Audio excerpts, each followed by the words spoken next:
I'm telling you guys, if you guys take those two rules that I explained when I was flying overhead on the field, you guys will breeze through the ranks. I am 100% certain that if you guys... Hey, what's going on YouTube? Welcome back to a brand new replay analysis. Today we're going to be doing an analysis for DJ of many names, whose in-game name is DJ9323TTV. This player is Plat 1. They say they're pretty good, but they definitely need advice. So we're going to go ahead and do that for them. I think it's 3v3.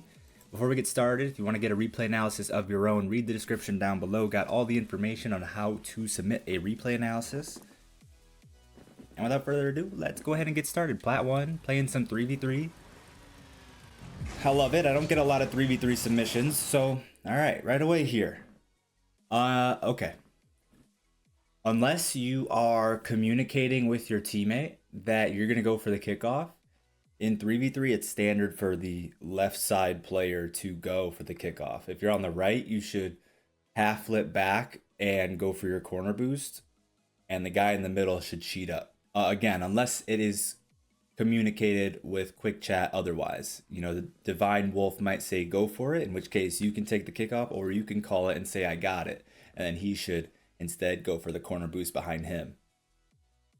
So yeah, in 3v3, you might be used to, at Plat 1, you might be used to both players on both sides going for the kickoff. But as you get a little higher ranked, it's standard for only one person to go for the kickoff, being the person on the left.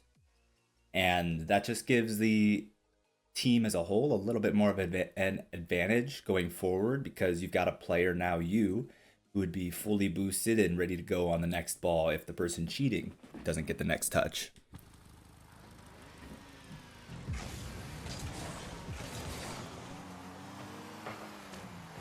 You are partied up here, so maybe that was a communicated thing, and maybe you were trying to do the new sort of kickoff strategy that pros are using by sending two people on that kickoff. One person gets the touch, and the other person sort of cheats up off to the side to redirect the deflection. So maybe that's what you were doing, but just communicating, letting you know that that's standard practice for 3v3. Let's go back because I was a little distracted finishing my explanation. Okay, so after we do the kickoff, we got launched really far. Alright, so we got to recover. We should be hopefully picking up pads while we recover. We do probably have time to go for this mid-left boost. We can do so if we want to. Okay, this is fine. Rotate back post here. This is fine. Okay, so really that was all fine, your positioning, and I'm seeing that I'm being hit by the sun right now. But yeah, your positioning and your decision making here was fine. Just needed to probably flip into this ball. I mean, honestly, a little unlucky, I'm not gonna lie. Not flipping there isn't even that bad. Just nobody on your team was ready to deal with anything that came towards the net. And I'm fine with you not flipping here, just because it sort of just served as a drive challenge, where you are, if they pop it up or try to take control of the ball, you're quickly challenging, demoing them like you did, bumping them off of the ball, and the goal is to give your teammates behind you a free ball. Again, unfortunately, it just popped over you right on target, and nobody was ready to deal with that. So a little tough, a little unlucky.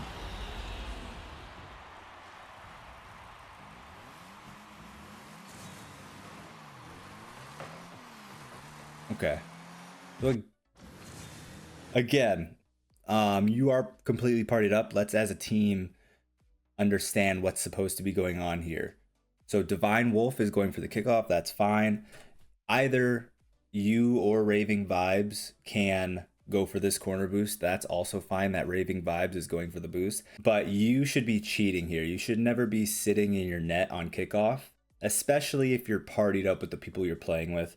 I understand that, again, at this rank, if you're solo queuing, there's probably a lot of teammates that really badly mess up their kickoff, and so you want to be in net to keep any kickoffs from going just straight into your net. So it's not that bad, but if you're partied up with a full team of players, I think you'd be better off for sure cheating up and staying close to the play. That way, if there's a pretty neutral kickoff like that, you could be on it right now, trying to scoop it up on your car and flick it into the net.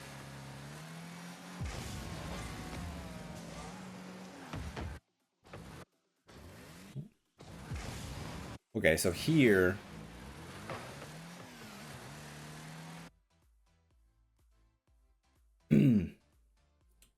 very standard rule of thumb for 3v3 that'll help you out a lot, help you rank up a lot. And if, again, you apply this as a full team, if you play with these guys a lot, it'll help you a ton. Is if you're not the next person on the ball, you should be rotating away from the play, away from the ball and to the back post, the back side of your net.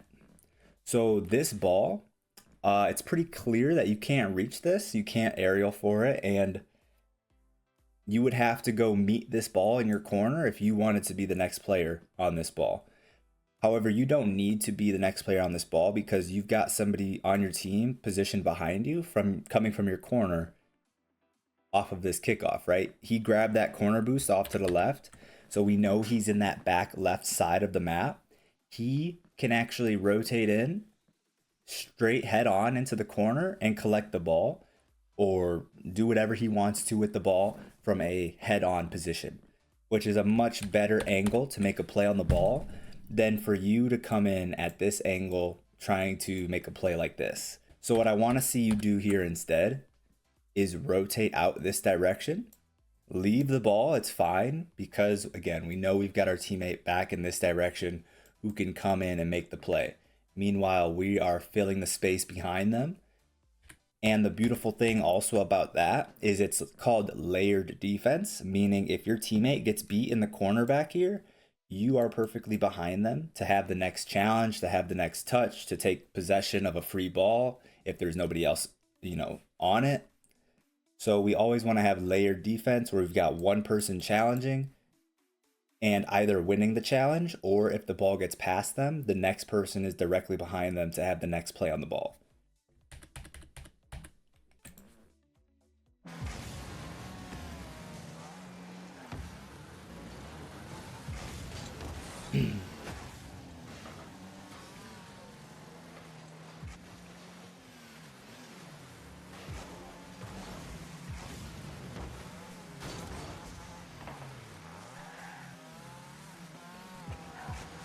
And we're playing with ball cam off a lot.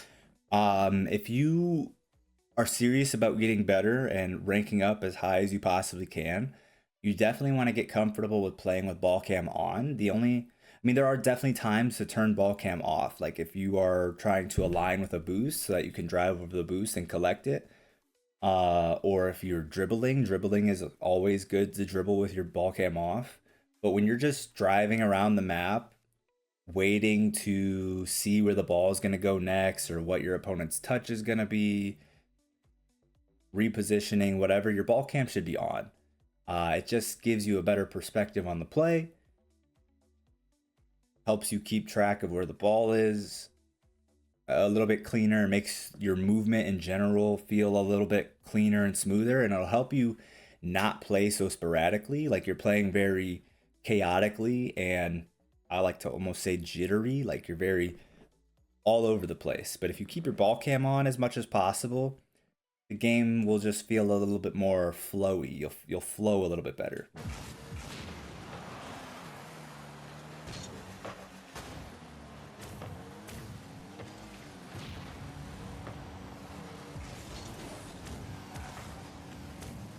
Definitely work on keeping your ball cam on unless you're dribbling or trying to align yourself with a boost.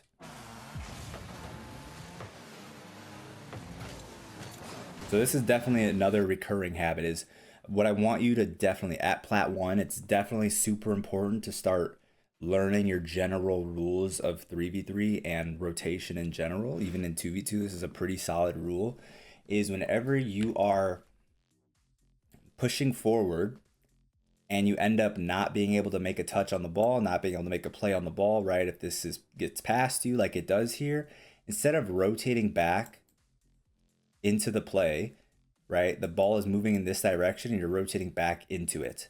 We want to, again, rotate back post, rotate away from the play, rotate out, so that our next teammate who's rotating in can do so safely and have a player, you, behind them to have that layered defense where if they get beat, you're behind them. It's no sweat.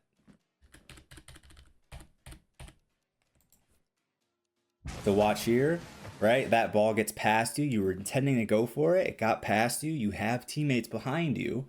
So instead of turning left and now crowding this corner with your teammates, with the opponents, everybody's in this corner, rotate out to the right, rotate away from the ball, rotate away from the play. Let your teammates behind you come in on this. You rotate to become third man, rotate to back post. And then if your teammate who's pushing the ball gets beat, again, you're facing the play, you're facing the ball, and you can easily have the clear or do whatever.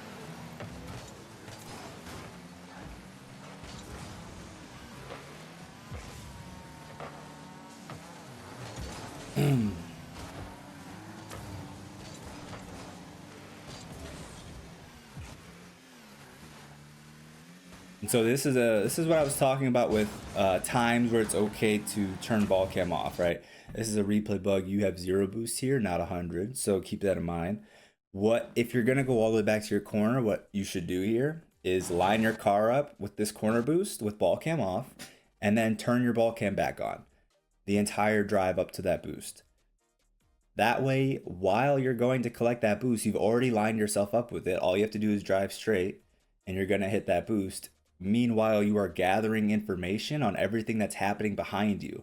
That way, as soon as you get that boost, you already know what you need to do next. You're already planning your next step before you get that boost because you have ball cam on and you can see what's happening. But you wait until you get the boost to finally turn ball cam on, and you haven't had all that extra time to sort of decide where you should be going next.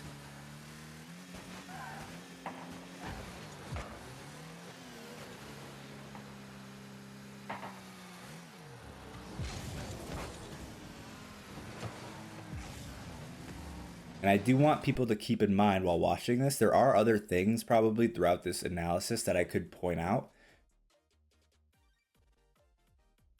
Like, for example, on that same play, going back for the boost here may be unnecessary, right? Maybe you can instead, if we can get rid of this. There we go. The replay bug where you had a full tank of boost.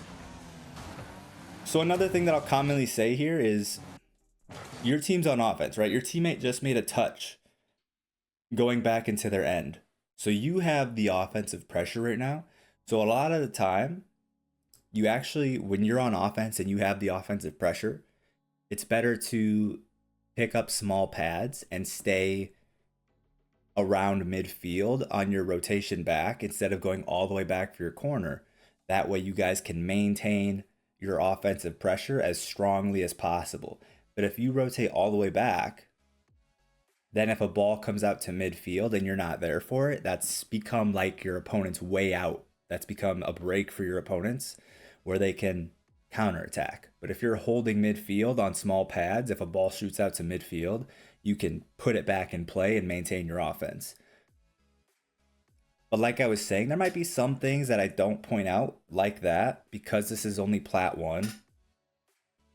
And a Plat 1 is going to struggle to really be very effective on 30 to 40 boosts in the midfield. So I'm okay with you rotating all the way back here for now. As you start to rank up a little bit more, that is something to keep in mind. That if your team is on offense, picking up small pads and staying more at the half field line instead of going all the way back is a very effective way to maintain your offensive pressure. You can put that into practice now. I'm not saying you can't. I'm just saying at Plat 1, it's excusable.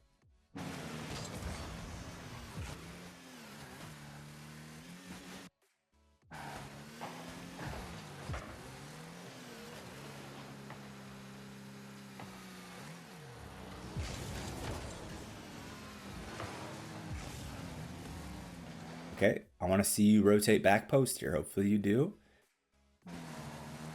No. So again, we're rotating into the play. Gotta break that habit. Huge bad habit to have. 3v3 especially. It works in 2v2 as well, don't get me wrong. But 3v3 especially, like a golden rule. Don't rotate into the play. Don't rotate under the ball. Your teammate's about to come challenge this direction. You're going in this direction. You're putting yourself in the same zone as your teammate, and you're essentially doing nothing that your teammate couldn't already do themselves. And if the ball gets past one of you, it's past both of you in one outplay because you're both in the same corner. And again, hypothetically, this teammate's not here, off screen slightly. Say they're still rotating around behind you, and you're over here. Teammate gets beat in the corner. Now nobody's defending the net. Instead of having that layered defense I was talking about, nobody would be there, and this would just be an open net.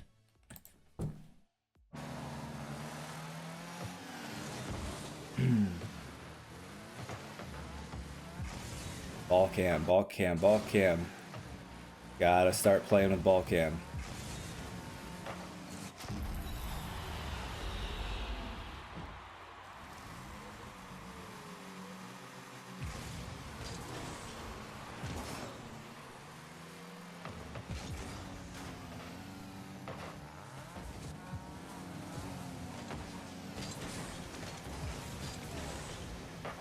Same thing there. We want to line ourselves up as we're rotating back and then turn our ball cam on. So that way, boom, this entire drive back, we could be gathering information on what's going on. And when we turn our ball cam, or when we grab that boost, we already know where we need to be.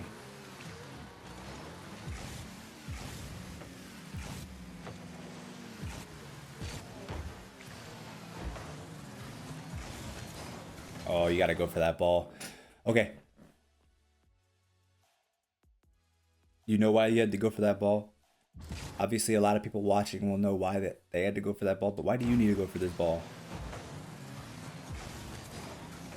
You don't have time to go for this mid boost. Both your teammates just got beat in front of the net.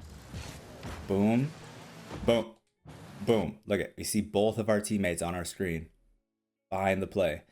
We're the first ones who can get back to this ball, and it is falling into a scoreable position. So you need to get a touch here to your corner. You need to put this ball into your corner where your opponents can't immediately score. You need to bring this ball to safety. I would be surprised if you don't get scored on here, but I would also slightly not be surprised because this is, again, Plat 1 and people miss open nets a lot. You might get away with this, but if they score this, it's on you. Ooh, teammate came through with the save.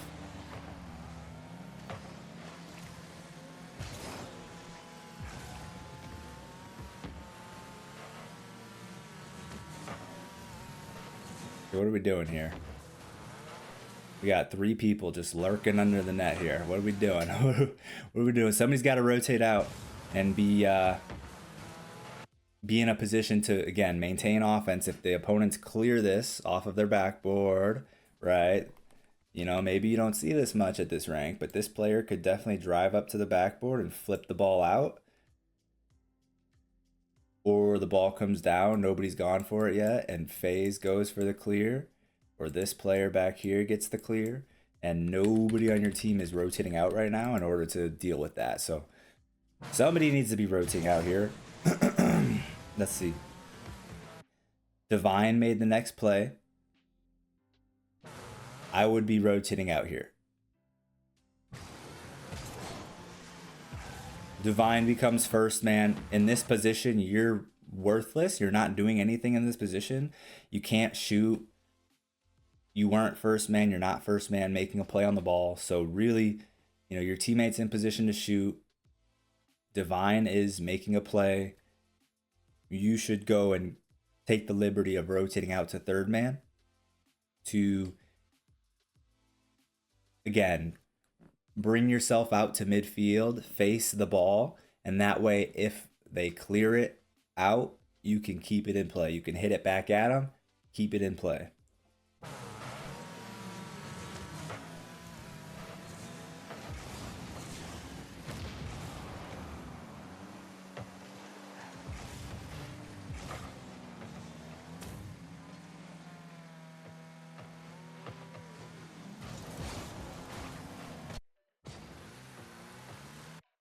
Okay, so try to avoid pushing into an area for no reason. Like you're creeping up too far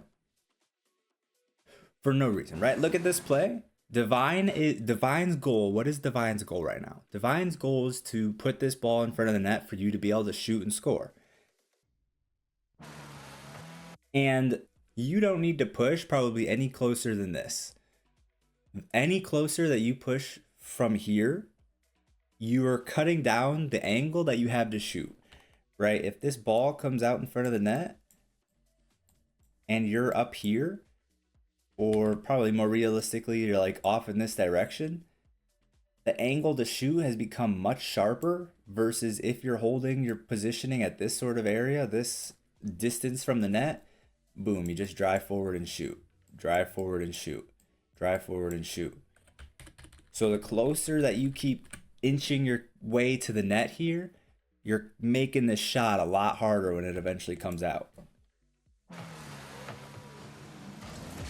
Like, that might have been scoreable had you been coming from a little bit more to the right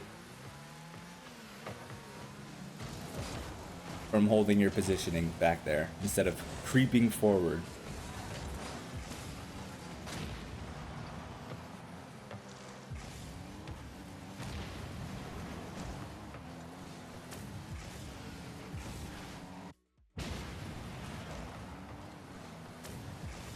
So really, I think I'm trying to generalize things. I'm trying to generalize things so you don't have as much to think about while playing. Let's go ahead and generalize this as a spacing thing. Okay? So we've had this problem a lot. It's clearly a recurring thing. But what I would say is imagine this is, I don't think, going to work, unfortunately, when I do this, because the game moves around while my mouse does as well. Let's see if I can hack this a little bit to work in my favor. I'm going to do this. Hang on a sec. There, okay, here we go. So we've got our field right here, right? Now imagine that it's divided into 9 squares. Boom. Boom. Man, I haven't done this depiction in a while. I've not talked about spacing like this in a while. So imagine the field is divided into 9 squares. You should never be in the same square as one of your teammates. So Raving is already in this square. He was in this square first. He made his play. Yes, he sort of fumbled a little bit, but this spacing tip I'm giving you now about staying in your own square of the field, your own zone of the field, combined with the tip of rotating back post, rotating away from the play, and maintaining a layered defense, these two things combine perfectly to give you an unbeatable defense.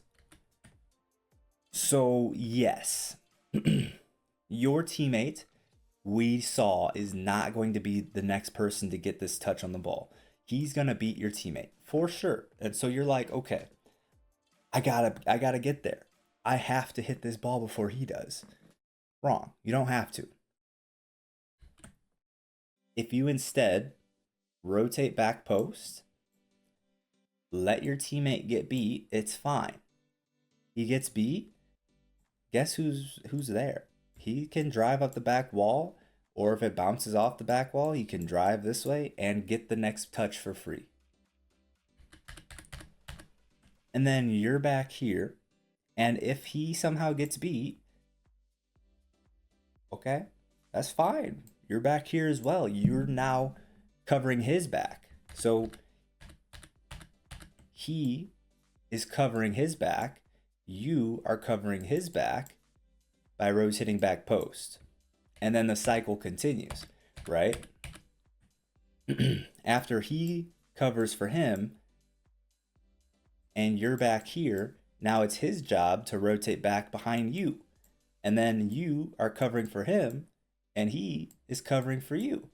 So it just continually, in a circular motion, continues like that. And if you play that correctly, this is why at pro play, at the pro level, professional players have had to become so creative and utilize bumps and demos, get flip resets, and go for demos with the flip reset instead of trying to score themselves. They have to clear the way for their teammates behind them because this level, this style of defense is so unbreakable at any level below SSL, honestly. Like, people below Supersonic Legend do not have the mechanical capability to outplay a team that is utilizing this defense. I promise. I promise if you guys can get good at this, rotating back post, rotating in a circular motion, right?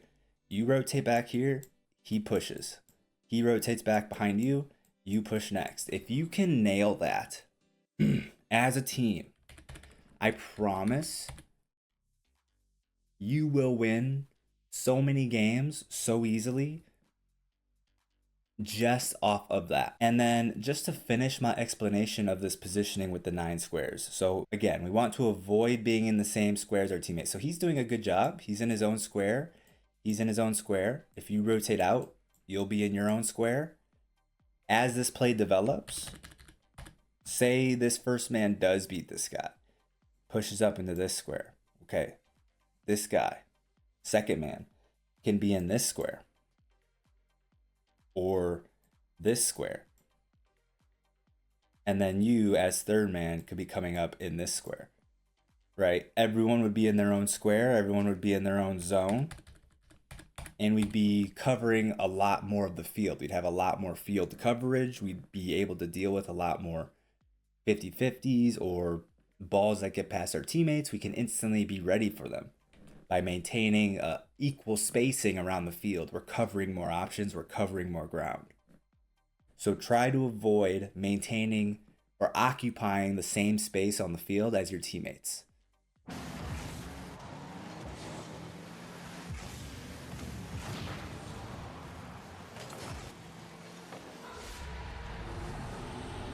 Let's go back here. See this. So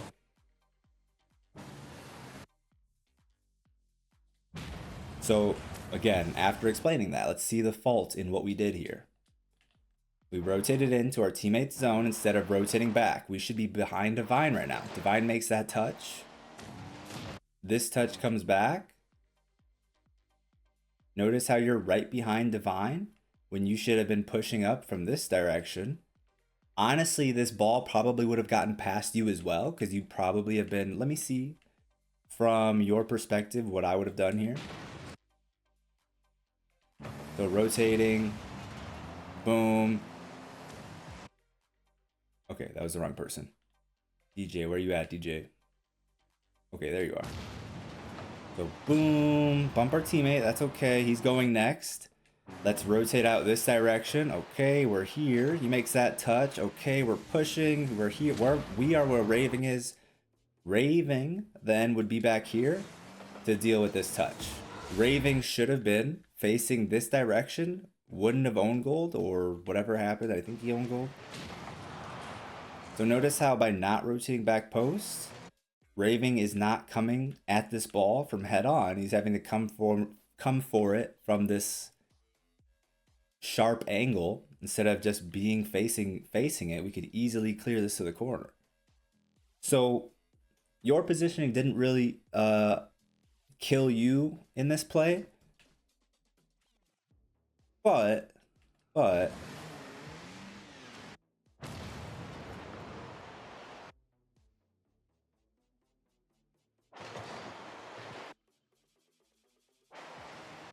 had you have rotated out and came from back here, Raving may have been a little bit more aware that, okay, I'm third man, I'm not second man, right? He would have more likely seen that you had already completed your rotation and now it's your right to be second man because you completed your rotation. And Raving, after his play, now needs to complete his rotation behind you. And it may have been a little bit more clear that Divine is first man, you're second man, he's coming up the rear as third man, instead of Raving not really realizing what just happened with you, and now you're both pushing up as second man. But regardless, whether what Raving did there was right or wrong, what I'm telling you is the right thing to do.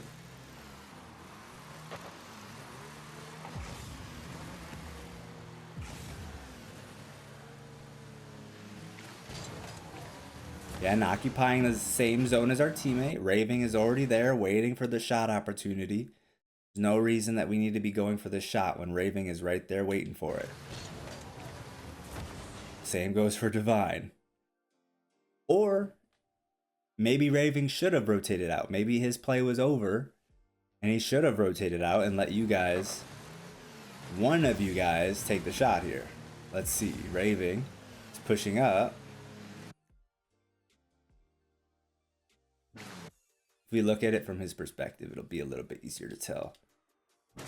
So he gets beat to the mid boost. He has no boost here. Yeah, Raving should definitely rotate out because he has no boost. He's not going to be threatening to take a shot in the first place. So he should rotate out. He should. But part of playing a team game is that everybody needs to be making the right decision. And so when you see Raving here, even though he shouldn't be here, he is. And so you don't want to make one mistake, you know, two rights or two wrongs don't make a right. Right? Two wrongs don't make a right. Again, we have no idea what's going on behind us because we're not turning our ball cam on. Oh wow, the ball's really close. Again, we gotta start playing the ball cam on.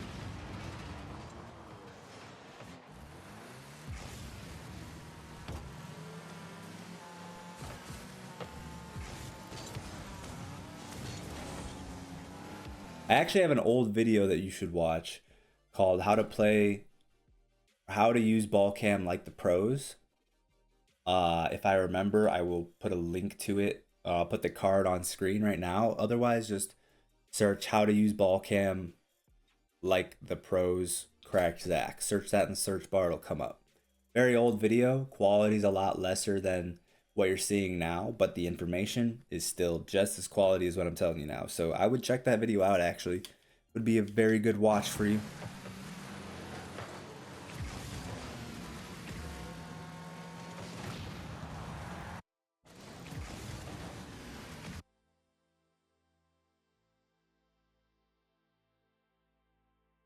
Again, let's remember the goal is always to have that layered defense, right? If Divine gets beat here, you're not putting yourself in a position to cover for that. So we just saw our teammate challenge on the sidewall. We know that they're hung up on the sidewall right now. So if Divine gets beat, nobody's behind him. If Divine gets beat on his challenge here, nobody's behind him. You don't have layered defense. There's nobody to deal with the next touch.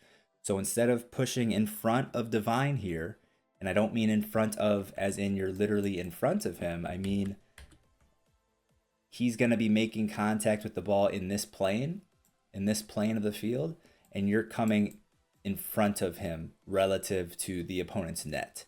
I want to see you actually swing out this direction. Again, if the ball gets past him, we're already facing it and we can push it back the other way. So whoever the first person is that's challenging, we want to be rotating behind them. So that way, if the ball gets past them, we're already facing straight. We're already facing the ball and facing the opponent's net, and we can push it that direction.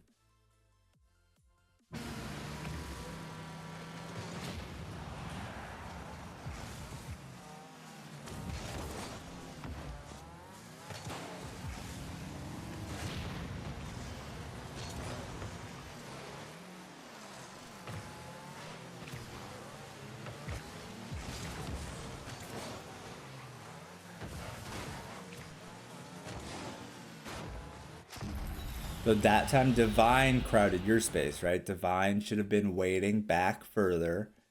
Once he ended up bumping you because he was occupying the same space as you. That's another reason you don't want to occupy the same ninth of the field, right? We divided the field into 9 grids. It's another reason you don't want to occupy the same square, because you could bump your teammate. And also, once the ball got past one of you, it was past both of you, right? You're both here. As soon as you're out of the play, it's past both of you. And now it's an open net. Had Divine been playing back in his own square, you would have been on the ball. He could have covered your back.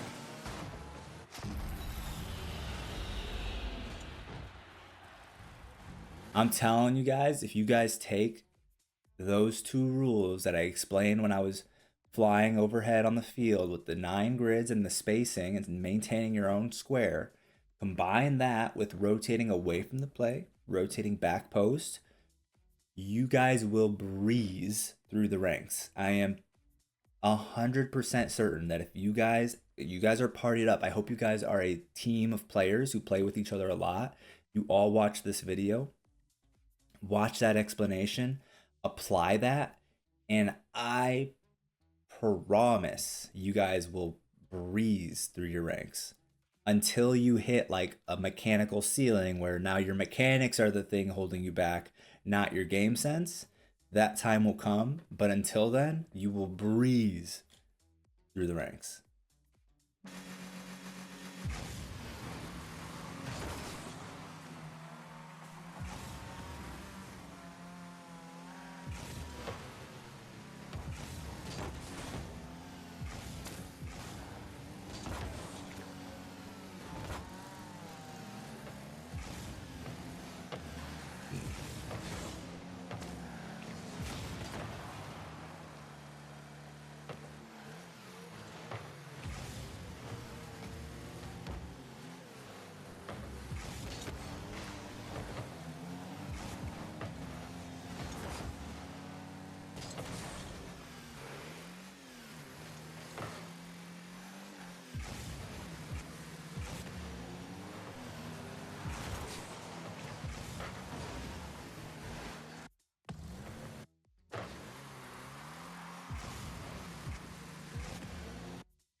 Again, we drove into our teammate's space here. Now, perhaps again, Divine should be rotating out. Kind of looks like he has no boost. He's not used any boost since that 50-50. He is, I think, probably on no boost if we go to his perspective. Maybe I'm wrong. Okay, he has boost. So we do not want to be pushing into his zone. And even if you thought he had no boost and that he wasn't going to be able to get to this play to challenge, remember, 2 wrongs don't make a right. So if our teammate was supposed to rotate out here, if he doesn't, that does not mean that we should push up to where we should be if he's in the wrong spot. We have to account for the fact that he's in the wrong spot and avoid making a bad situation worse.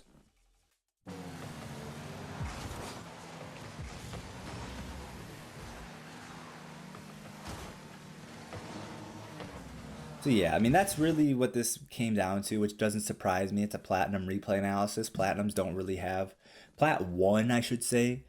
Plat 3s, you start to get a little bit of a sense of this, not a ton, but it's where people start to kind of start learning about this stuff. Yeah, it doesn't surprise me at all that rotation and spacing, it was pretty much non-existent in this replay. I kind of went into it not remembering that that would be the case, but I quickly, when I pointed out that I'm just going to start generalizing things, because you really need the foundation. You have no foundation right now. None of you guys have a foundation right now. So really, I pointed out maybe a couple of other small things before like the halfway point of the analysis, where I just started giving you general advice for 3v3. That's the important stuff. Everything else comes second. Foundationally, what we need to work on is everything I explained: the spacing, the rotation, and definitely the ball cam. Those are the 3 things in order of importance. I mean, spacing and rotation go together. Those things are not like order of importance there. You don't have one without the other. And then individually, you got to work on keeping your ball cam on more. Go watch that video, how to use ball cam like the pros. Help you out a ton. But like I said, if you're going for a boost, turn your ball cam off to line up with the boost. Turn your ball cam back on. And then the only other time that your ball cam should really come off is when you're dribbling, or if the ball is overhead. Sometimes it's okay to turn off ball cam. That video will go over that point with examples. So I'm not just saying it, you can actually see what I'm talking about with the overhead ball situation. Sometimes turning off ball cam is useful for that situation as well. But that's it. I hope you guys enjoyed the video. If you did, please leave a like on it. I really appreciate it. You guys have been killing it with the support lately. Really, really do appreciate that. Leave a comment down below on what you agreed with, what your thoughts are. Maybe you want to point out something that I didn't, or maybe you disagree with something that I said. Leave it in the comment section down below. Subscribe if you're new to the channel. And I'll see you guys in the next one. Have a wonderful day until then.